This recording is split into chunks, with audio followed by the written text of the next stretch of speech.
Hello everyone, I'm Lavesh, and today we will be discussing the problem prefix as a substring 2. So this problem recently appeared in the Snackdown 21 qualifiers. The difficulty level of this problem is medium, and the prerequisites required to solve this problem are that you should be aware of prefix functions and z functions. Okay, so let's move on to the editorial.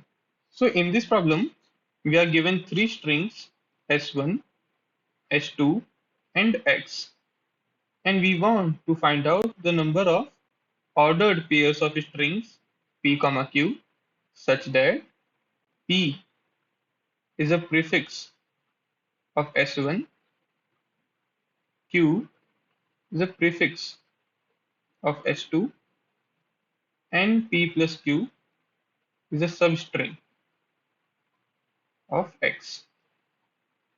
So we want to find out the number of ordered pairs of such strings p comma q which satisfy all of these conditions. Okay, so let's take an example of to understand what's going on. So suppose my S1 is A, B, A, A, B. Also, let S2 be B, B, C, A, B. So, based on the first two conditions, what are the possible values, possible strings for P? P can either be an empty string, P can either be A, it can be AB, and so on. Similarly, Q can either be an empty string, it can be B, BB, and so on. So, for the further discussions, let us assume that P and Q are not empty substrings. Why? We will handle this case separately towards the end. Let's say that P and Q are not empty as of now. Okay, so let's carry this example forward. Let's say that we had our X. Now, we have seen that there are several possible values of P, and we want to find out the number of ordered pairs of P comma Q. So let us start with a little brute force approach. Let's say that what if P is just A, then what can be my values of Q? What if my P is AB, then what can be the possible values of Q? And so on. So we will start with all the possible values of P and we will try to answer what are the possible values of Q that we can take. Okay, so let's focus on P is equals to AB. Let's focus on this part. Okay, so we will come to our X and we will start looking for the AB first because the substring should be of the form P plus Q. So let's say we have found an occurrence of AB at this position. So now we want to find out the possible strings Q such that P plus Q is a substring of X. So we can easily see that Q must appear starting from this index, right? So suppose I know the length of the longest prefix of Q that appears starting from this index. So what I'm saying that let X be B, B, A, B, and something like that. So what I'm saying is I want to find out the longest prefix of B such that it is appearing starting from this index. So we can see that in our particular example, it is BB. So suppose I have this information that the length of the longest prefix of S2, which appears in X starting from index I, is 2. Then can I say something about the possible values of Q that I can take? Indeed, yes. So suppose the length is 2, then I can either take Q to be B or BB. Can I take the string B, B, and C? Well, no, because this C is not appearing here. And for now, we are ignoring the case when Q can be an empty substring. We will take care of that case later. So if I have this information P2 of I, which tells me the length of the longest prefix of S2 that appears in X starting from index I, then if I have this information that okay, AB is matching ending at this position, then I can probably figure out the possible pairs of Q that I can take. So we want P2I to represent the length of the longest prefix of S2 which appears in X starting from index I. Now assume that this prefix of S1, which is P, which is AB in our example, is appearing at two positions in X. So let's say this was the first position and later on it was appearing again and the X was continuing. And also let's say that the value of P2 at this index was 4 and the value of P2 at this index was 5. So what I want to say is that based on this value 4, I can say that there are 4 possible values of Q that I can take. Now, this position says that I can take 5 values of Q. So, what I want to say is that for each of the prefix P, we need to store the max of all the possible P2, all the possible values of P2 at the index I dash plus 1. Why? Because suppose there are two values coming up 4 and 5, then it says that I can take B, BB, and so on up to 4 strings. However, this says that I can actually take 5 such strings. So I should consider only the maximum of all such values.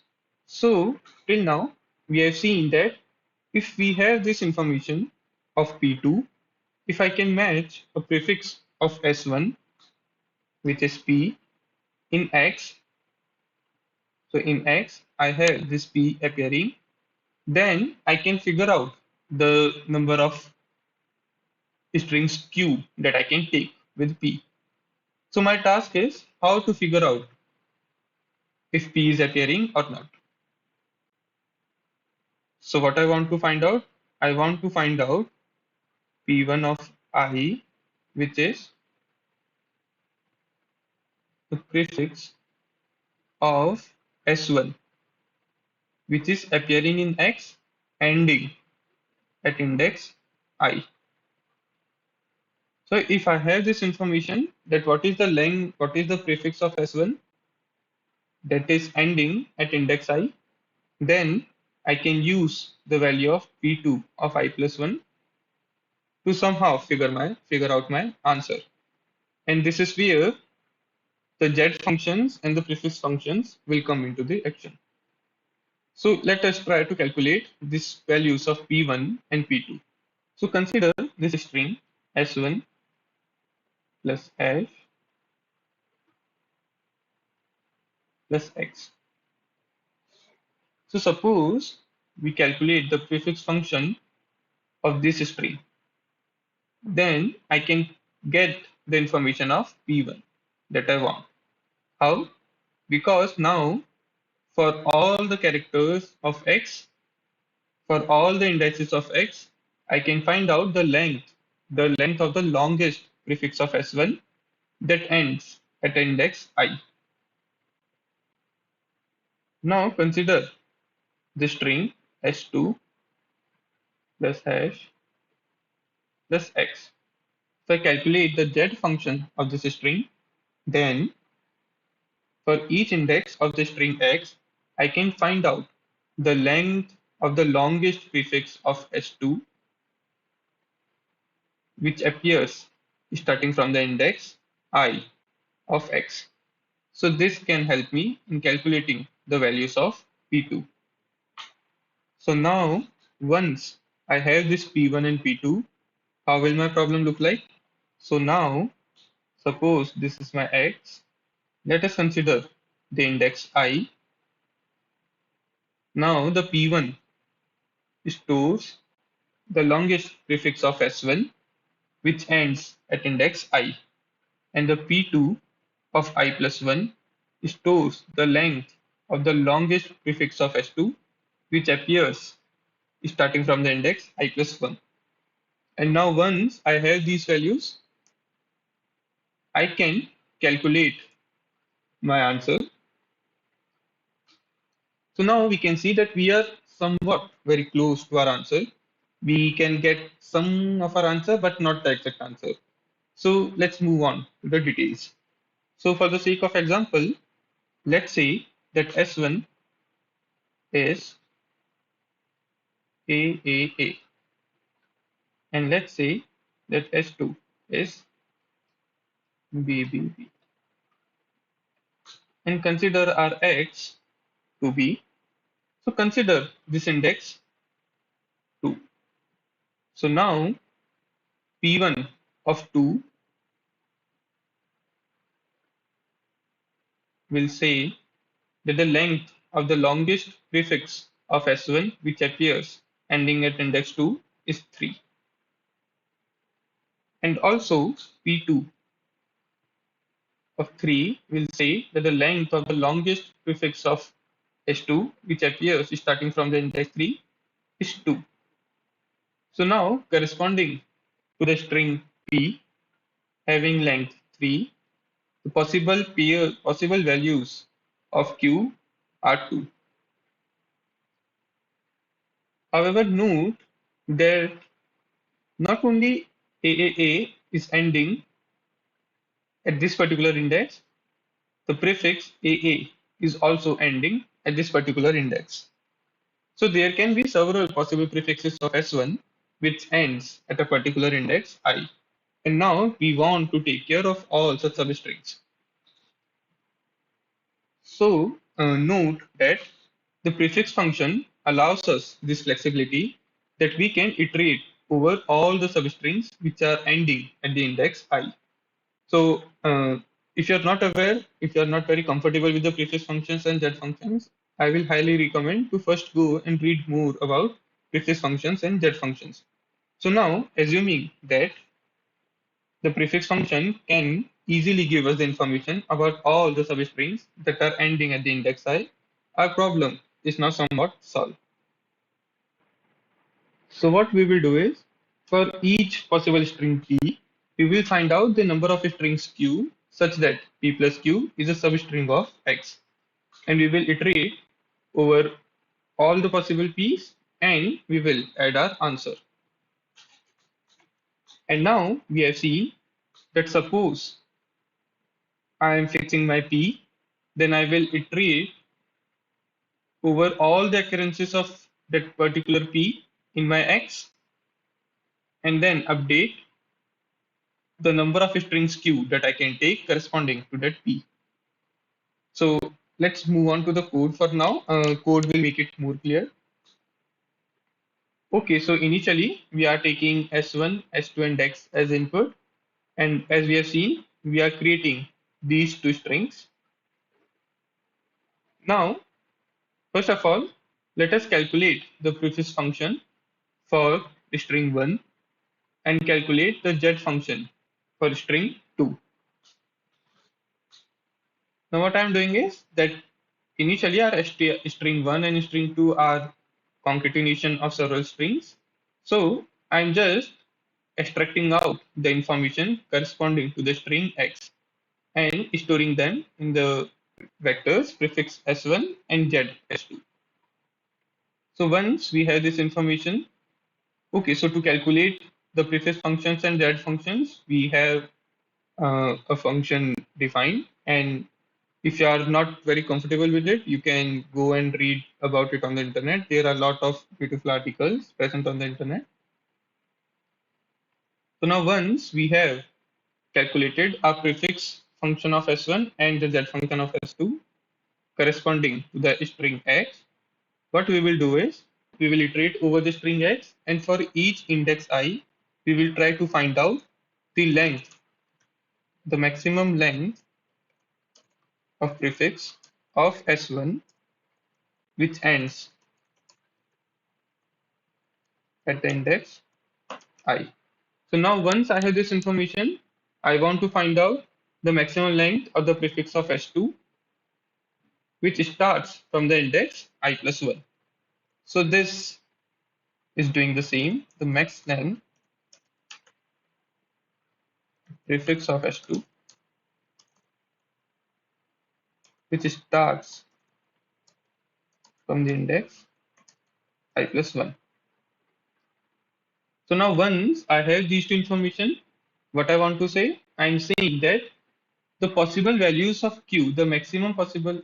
Okay, so remember that we want to take the maximum of the possible values of Q, because if one of our index can provide 4 possible values of Q and other index can provide 5 possible values, then we should take the 5 possible values of Q.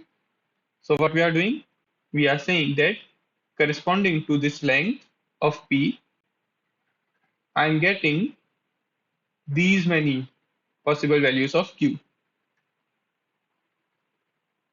So this is what we have done till now. We have also seen that if I'm talking about the prefix of S1 which is ending at an index I, then there can be several possible prefixes of S1 which are ending at this position. So as of now, we have not taken that into account. However, suppose that I had this information that for P of length 3, I can take 7 possible values of Q. And for length 2, I can take 4 possible values of Q. Then, based on the above example, I should also update this value. And I should say that no, I can also take 7 possible values here. Why? Because whenever at some index there is a prefix of length 3, then there is also a prefix of length 2 ending at that position. So now let's get back to our code. So instead of saying that the maximum value of current match should be updated, I should say that I should update the maximum values for all the possible prefixes of S1 which are ending at that index. So, however, note that there can be order n possible prefixes of S1 ending at index I. How? So consider this simple example where we have taken S1 to be AA. So suppose we have this S1 as a repetition of a single character. So if I have my 1e5 characters of A matching at some position, it also means that I have my prefixes of length 1, 2 up to 1e5 matching and ending at that position I. So I cannot iterate over all the substrings right now because it will just make my algorithm order n square. So how can we avoid this situation? So let's take an example. Let's say that S1 is A. So if we have the value of P1 of I as 5 at some position I, then this means that the prefix of S1, the longest prefix of S1 that is matching is A. However, this A is also matching, this A is also matching, and so on. So let's say when we have calculated the values of the possible maximum possible substrings Q that I can take corresponding to each length of P, let's say I got something like this. So now this says I should go and update all of these values, right, from these string. Similarly, I should then go from this index and update all my values and so on. And that is why we were having this problem that our algorithm might lead to an order n square situation. So what we can do, we can update the value of that index which is absolutely required. So we have seen that our edges are directing from the higher index towards the lower index, so we can start iterating from the higher index. I will go to the index 5 and will update the value of index 4 and will say that the maximum is now 7. Now instead of going to all the indices 3, 2 and 1 corresponding to the index 4, I can just go from index 4 to index 3 and say that okay, I need to update this value and so on. And that is how I can avoid my order n square situation and bring down this algorithm to order n. So let's jump back to the code. What we are saying is that ideally we should have updated all the values for all the prefixes of S1 that are ending at index I. However, now what we are doing is we are just updating the value corresponding to the maximum length of the prefix that is matching. And then in the end, we are iterating from the highest index towards the lower index.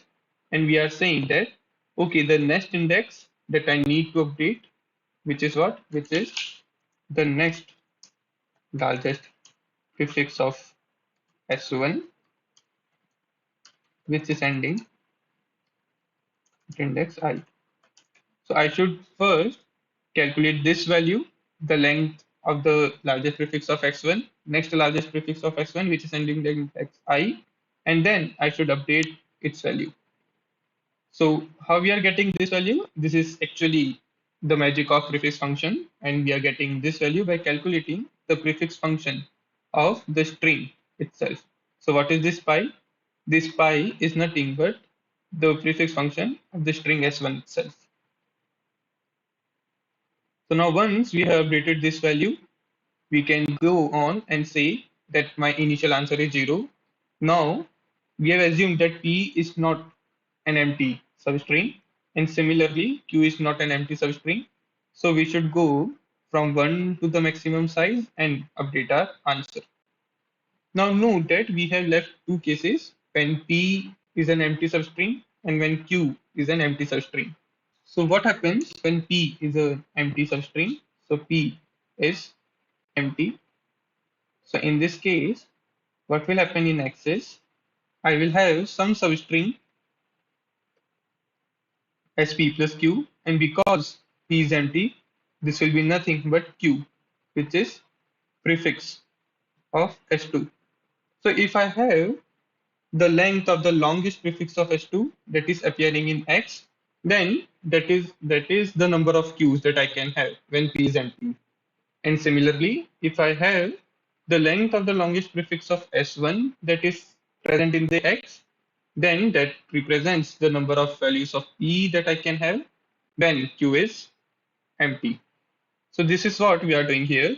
We are calculating the maximum value of prefix of S1, which represents the longest length of longest prefix of S1 appearing in X, and similarly, this represents the length of the longest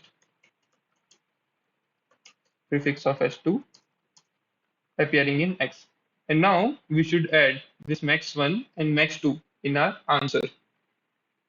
Now note that we have not considered the case when both P and Q are empty substrings.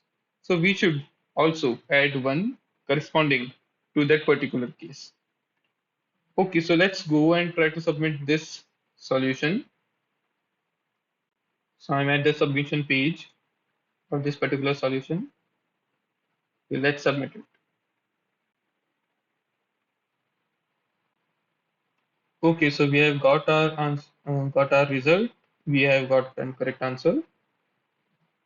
So just to summarize, we have used the Z functions and the prefix functions in this algorithm to figure out the length of the longest prefix of P, which is appearing, which is ending at a particular index I, and we have used the Z function to find out the length of the longest prefix of S2, which is starting from the index I. And now, using this information, we have been able to calculate for each possible P the number of possible Qs that we can take. And finally, we have just added those answers. So that's all for this problem. Thank you very much. Bye.